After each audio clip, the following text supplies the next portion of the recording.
नमस्कार दोस्तों, मैं रविंद्र रावत आप सभी का स्वागत करता हूं कंजक्शन के इस एपिसोड में।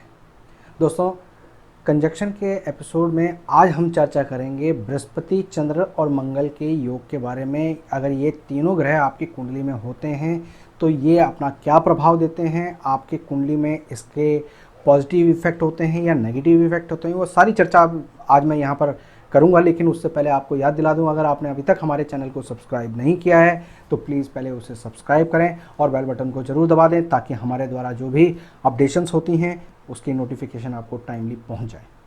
दोस्तों, बृहस्पति जो ज्ञान के देवता हैं, धैर्य, आपके बड़े बुजुर्ग, आपकी बरकत को रिप्रेजेंट करते हैं। चंद्रमा आपका लिक्विड मनी है, आपकी एकेडमिक शिक्षा है, और चंद्रमा ही आपके मन को रिप्रेजेंट करता है, आपकी माता को रिप्रेजेंट करता है। चंद्रमा आपके मन की खुशी है, आपके परिवार के अंदर की खुशी है, आपके सुखों का कारक है। और मंगल जो आपके साहस का, आपके अंदर के जुनून का रिप्रेजेंट करता है, यही आपके भाई बंधुओं को, खून के संबंधों को रिप्रेजेंट करता है, आपके दोस्त यारों को रिप्रेजेंट करता है। जब ये तीनों ग्रह आपस में मिलते हैं तो सबसे पहली बात तो ये समझने की ज़रूरत है कि ये तीनों ग्रह आपस में बहुत घनिष्ठ मित्र हैं। जब बृहस्पति और मंगल मिलते हैं तो इसको मीठा लड्डू कहा गया है, बेसन का लड्डू कहा गया है। जब चंद्रमा और बृहस्पति मिलते हैं तो इसको गज केसरी योग, यानी बृहस्पति यानी केसर और चंद्रमा यानी दूध। जब चंद्रमा और मंगल मिलते हैं तो महालक्ष्मी योग, यानी दूध में शहद।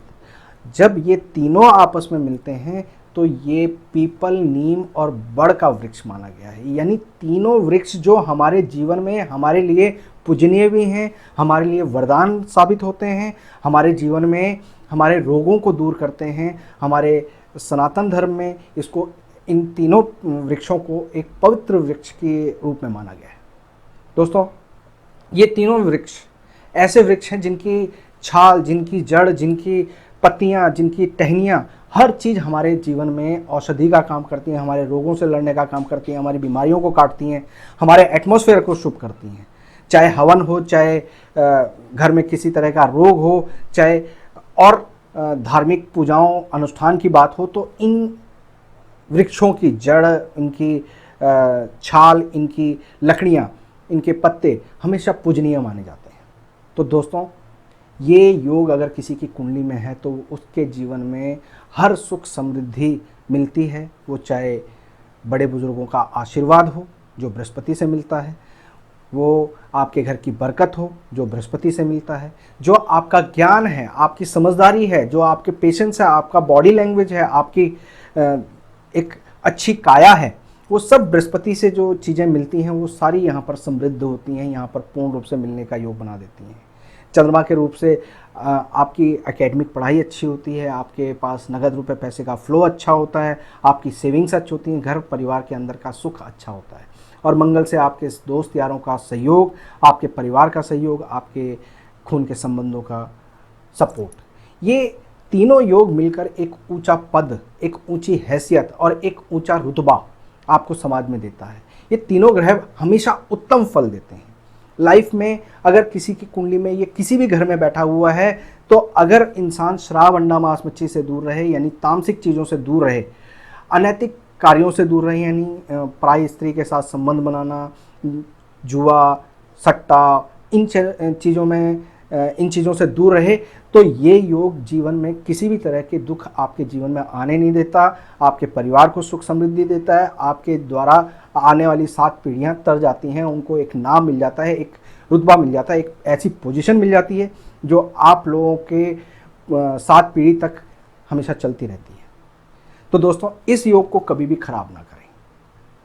दूसरा, आपको जो ध्यान रखना है वो ये ध्यान रखना है कि जीवन में कभी भी सोना आपको गिरवी नहीं रखना, सोना बेचना नहीं है। कोशिश करें कि किसी अपने स्वार्थवश या किसी ऐसी परिस्थिति में जहाँ पर आपके पास रुपए पैसे की कमी आ गई है और आपको गिरवी रखना पड़ रहा है सोना या बेचना पड़ रहा है, तो ऐसे हालात में थोड़ा सा पेशेंस और रखें, परमात्मा पर विश्वास रखें, तो आपका रास्ता सिद्ध हो जाएगा। लेकिन अगर आप बेच देते हैं तो इससे बृहस्पति खराब हो जाएगा, और बृहस्पति खराब होने से आपका चंद्रमा और मंगल दोनों ही अपना शुभ फल देना बंद कर देंगे। तो यहाँ पर एक ही हिदायत होती है कि आप सोना किसी भी तरीके से ना तो बेचें ना गिरवी रखें।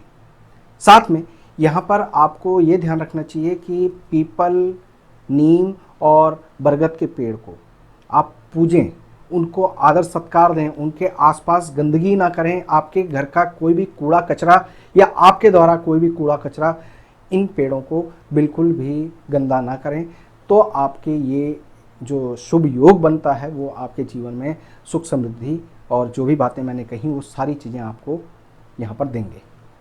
दोस्तों, उम्मीद करता हूँ कि इन बातों का आप ध्यान रखोगे और इस योग का पूर्ण लाभ उठाओगे। किसी भी तरह का कोई सवाल हो, कोई डाउट हो तो हमें कमेंट बॉक्स में ज़रूर लिखिएगा। लाइक और शेयर करना बिल्कुल मत भूलिएगा। फिलहाल मैं अपनी वाणी को विराम देता हूँ। नमस्कार।